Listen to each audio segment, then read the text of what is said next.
Hello students, welcome back to my channel English classes with Sheetal Sharma. आज की video है ninth class के students के लिए। इसमें मैं आपको बताऊंगी कि आपका इंग्लिश का एनुअल एग्ज़ाम कैसा होगा, क्वेश्चन पेपर पैटर्न क्या होगा, क्वेश्चन पेपर की स्टाइल कैसी होगी, कितने नंबर के क्वेश्चंस आएंगे, कितने टोटल क्वेश्चंस होंगे। तो इस वीडियो को बिल्कुल एंड तक देखिएगा, ध्यान से देखिएगा। तो चलिए अपनी डिस्कशन को स्टार्ट करते हैं। तो देखो बच्चों, आपका एनुअल एग्ज़ाम इंग्लिश का ये होगा 80 मार्क्स का, और इसके लिए टाइम दिया जाएगा आपको 3 घंटे। ठीक है। अब आपका क्वेश्चन पेपर 4 सेक्शंस में डिवाइडेड होगा। पहला A section reading skill 20 marks का, बी सेक्शन ग्रामर पर बेस्ड होगा 10 मार्क्स, सी सेक्शन होगा राइटिंग स्किल 10 मार्क्स, और डी सेक्शन होगा लिटरेचर 40 मार्क्स। अब लिटरेचर का मतलब है कि जो आपकी टेक्स्ट बुक्स लगी हुई हैं, बीहाइव और मोमेंट्स, दोनों बुक्स आपकी होंगी 40 मार्क्स। तो इस तरीके से टोटल हो जाएंगे 80 मार्क्स। ठीक है। तो अब मैं आपको सीधा ही जो है क्वेश्चन पेपर दिखा रही हूँ, उससे आपको बिल्कुल एग्जैक्ट आइडिया हो जाएगा कि एनुअल एग्ज़ाम में इंग्लिश का पेपर कैसा होगा। और ये मैं आपको बता दूँ कि 100% इसी पैटर्न पर बेस्ड होगा। आपका एनुअल एग्ज़ाम जो मैं अब आपको दिखाने वाली हूँ, वही पैटर्न फॉलो किया जाएगा एनुअल एग्ज़ाम में। तो बिल्कुल ध्यान से देखिएगा। ठीक है। अब देखो बच्चों, पहला क्वेश्चन होगा अनसीन पैसेज फॉर कॉम्प्रिहेंशन। और इसमें ध्यान से सुनना, कोई भी इंटरनल चॉइस नहीं होगी, यानी कि क्वेश्चन 1 में एक ही पैसेज आएगा, 10 मार्क्स का होगा। और इसमें आपको जो है पहले 5 क्वेश्चंस एमसीक्यूज होंगे। देखो ध्यान से, ठीक है। फोर्थ एंड ये फिफ्थ एमसीक्यूज हो गए। उसके बाद क्वेश्चन नंबर 6 to 10 ये होंगे आपके ऑब्जेक्टिव टाइप, यानी कि आपको या तो एक सेंटेंस में आंसर देना होगा या फिर कुछ वर्ड्स में। ठीक है।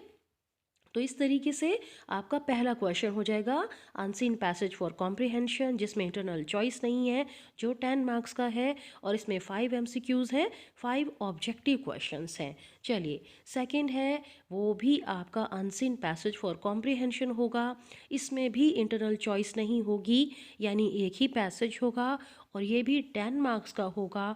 थोड़ा सा चेंज क्या होगा कि इसमें पहले 5 क्वेश्चंस ऑब्जेक्टिव हो जाएंगे, और जो अगले 5 है, यानी कि क्वेश्चन नंबर 6 to 10, वो हो जाएंगे एमसीक्यूज। ठीक है ना, नज़र आ रहे हैं ना। तो आपको बिल्कुल एग्जैक्ट आइडिया हो जाएगा, क्वेश्चन पेपर देख कर ही, समझा कर ही जो है मैं आपको ये बता रही हूँ। ठीक है। तो सेक्शन ए हो गया आपका 20 मार्क्स का। चलिए, नेक्स्ट है सेक्शन बी, ग्रामर पर बेस्ड 10 मार्क्स। ठीक है। तो ये देखो, इसमें आपको एमसीक्यूज मिलेंगे, और टोटल 12 क्वेश्चंस होंगे। आप कोई भी 10 क्वेश्चंस कर सकते हैं। तो देख लेते हैं मॉडल पेपर में क्या दिया गया है। पहला क्वेश्चन टेंस पर बेस्ड है, दूसरा भी टेंस है, फिर punctuation, model, active passive voice, direct indirect speech, preposition, determiner, article, close, conjunction, और अगला टॉपिक, लास्ट टॉपिक लिया गया है सब्जेक्ट वर्ब एग्रीमेंट। सारे टॉपिक्स मैंने आपको डिटेल में पढ़ाए हुए हैं, सब टॉपिक्स पर वीडियोस आपको मिल जाएंगी। ठीक है। इस वीडियो में मैं आपको बता रही हूँ कि किस तरीके का पेपर आने वाला है, और नेक्स्ट वीडियो में मैं आपको ये सारा क्वेश्चन पेपर सॉल्व भी कराऊंगी। डिटेल में हम जो है डिस्कशन करेंगे। सेक्शन सी होगा राइटिंग स्किल, ये होगा 10 मार्क्स का। क्वेश्चन 4 देखो, 4 में आएगी आपके पास इंटरनल चॉइस होगी, या तो लेटर या फिर एप्लीकेशन। ओके, 5 मार्क्स का लेटर या एप्लीकेशन चॉइस है इसमें। क्वेश्चन नंबर 5, इसमें आ गया है नोटिस, और इसके साथ में आपको चॉइस मिल गई है एडवर्टीजमेंट की। तो कौन कौन से टॉपिक्स हैं आपके कंपोजिशन में, वो भी सारा सिलेबस भी मैं आपको बताऊंगी। एक बार क्वेश्चन पेपर की डिस्कशन कर लेते हैं। इसी वीडियो में सारा सिलेबस भी मैं आपको बताऊंगी, उसका स्क्रीनशॉट ले लेना। ठीक है। तो सेक्शन सी हो गया राइटिंग स्किल, इसमें लेटर और एप्लीकेशन में चॉइस मिली। फिफ्थ क्वेश्चन में हमें चॉइस मिल गई है नोटिस और एडवर्टीजमेंट में। तो ये सेक्शन हो गया 10 मार्क्स का। ओके। चलिए, सेक्शन डी है लिटरेचर 40 मार्क्स। इसमें क्वेश्चन नंबर 6 आ गया है बच्चों आपका पैसेज, किस पर बेस्ड है ये? बिहाइव पर बेस्ड पैसेज आएगा कॉम्प्रिहेंशन के लिए। इसमें चॉइस भी आएगी। और अगली बात ध्यान से क्या देखनी है कि इसमें एमसीक्यूज नहीं है, इसमें ऑब्जेक्टिव क्वेश्चंस हैं। पैसेज पढ़ो और आंसर दो। ठीक है, तो क्वेश्चन नंबर 6 हो गया। 5 मार्क्स का इंटरनल चॉइस भी मिल रही है। क्वेश्चन नंबर 7 ये भी बिहाइव पर बेस्ड होगा। 3 मार्कर क्वेश्चंस, 3 नंबर वाले क्वेश्चंस आएंगे 4, आपको करने होंगे कोई भी 2। अटेम्प्ट एनी 2 क्वेश्चंस लिखा हुआ है ना। ठीक है, तो 3 नंबर वाले 2 क्वेश्चन आपको यहाँ पे करने हैं, चॉइस मिल रही है। फिर क्वेश्चन नंबर 8 ऐसे टाइप क्वेश्चन, ये भी बिहाइव के प्रोज पर बेस्ड है, तो इसमें आपको इंटरनल चॉइस मिल रही है और ये होगा 6 मार्क्स का। राइट, चलिए क्वेश्चन नंबर 9 बिहाइव की पोएट्री की बुक पोएम्स, इसमें इंटरनल चॉइस मिलेगी, 5 मार्क्स का होगा ये। और आपको इसमें फिर से ध्यान देना है कि एमसीक्यूज नहीं है, ऑब्जेक्टिव क्वेश्चंस हैं। इंटरनल चॉइस मिली हुई है। ठीक है, क्वेश्चन नंबर 10 ये भी पोएम्स पर बेस्ड होगा। ये भी 3 नंबर वाले क्वेश्चंस हैं, 4 क्वेश्चंस होंगे, आपको करने होंगे कोई भी 2 3 मार्कर क्वेश्चंस पोएम्स पर बेस्ड। नेक्स्ट क्वेश्चन नंबर 11 ये आपका मोमेंट्स की बुक पर बेस्ड है। इसमें फिर से देखिए 4 क्वेश्चंस हैं, अच्छे से आपको जो है छूट दी गई है, चॉइस है आपके पास। तो ये भी 3 नंबर वाले क्वेश्चंस हैं, 3 मार्कर क्वेश्चंस हैं, आपको करने हैं कोई 2 क्वेश्चंस, टोटल आएंगे 4। ठीक है, चलिए अब पहुंच गए हैं लास्ट क्वेश्चन, यानी कि आपके टोटल क्वेश्चंस होंगे एनुअल एग्ज़ाम में 12। ठीक है, और ये लास्ट क्वेश्चन होगा मोमेंट्स की बुक से।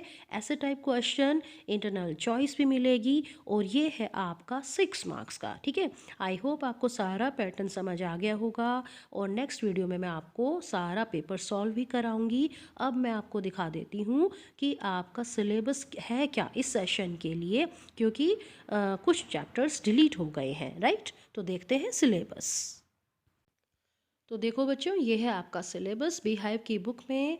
आपको बुक में तो 11 चैप्टर्स मिलेंगे, लेकिन आपके सिलेबस में है 9 चैप्टर्स। बुक में से आपका चैप्टर नंबर 7 पैकिंग डिलीट हो गया है और chapter number 9 the bond of love ये नहीं है। ठीक है, जो नहीं है वो आप जो है अपनी बुक में कट कर लीजिए, packing the bond of love, बाकी सारे चैप्टर्स हैं। पोएम्स में आपकी जो है poem number 7 the duck and the kangaroo वो डिलीट हो गई है। और इसके अलावा the snake trying poem number 9 वो भी जो है हटा दी गई है। तो 10 पोएम्स थी पहले, अब हो गई हैं 8। और मोमेंट्स की बुक में से भी 10 चैप्टर्स हैं आपके जो है अब 2 डिलीट कर दिए गए हैं। यहाँ पर 8 चैप्टर्स रह जाएंगे। कौन कौन से डिलीट हुए हैं ये नोट कर लीजिए। Weathering the storm in Ersama, the accidental tourist. ठीक है, ग्रामर के टॉपिक्स देख लो, पंक्चुएशन है, articles, tenses, reported speech, active passive voice, conjunction, preposition, modals, subject verb agreement, transformation of sentences. ठीक है, राइटिंग स्किल देखो, जो क्वेश्चन नंबर 4 था उसमें आपके जो टॉपिक है टॉपिक नंबर 1 एंड 2, इसमें आपको चॉइस मिलेगी। ठीक है, एप्लीकेशन और बिजनेस लेटर। उसके बाद जो ये बाकी टॉपिक्स बच गए हैं उन पर बेस्ड होगा आपका क्वेश्चन नंबर 5।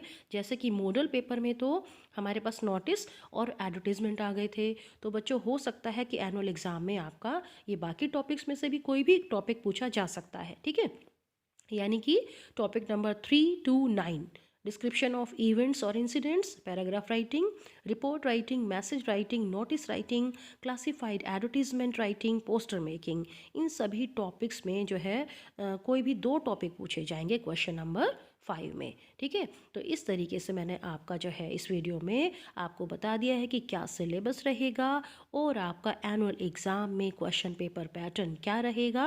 आई होप आपको समझ आ गया होगा। नेक्स्ट वीडियो में आपको मॉडल पेपर सारा सॉल्व कराऊंगी, तो बने रहिए। आज के लिए इतना ही। Thank you very much for watching this video.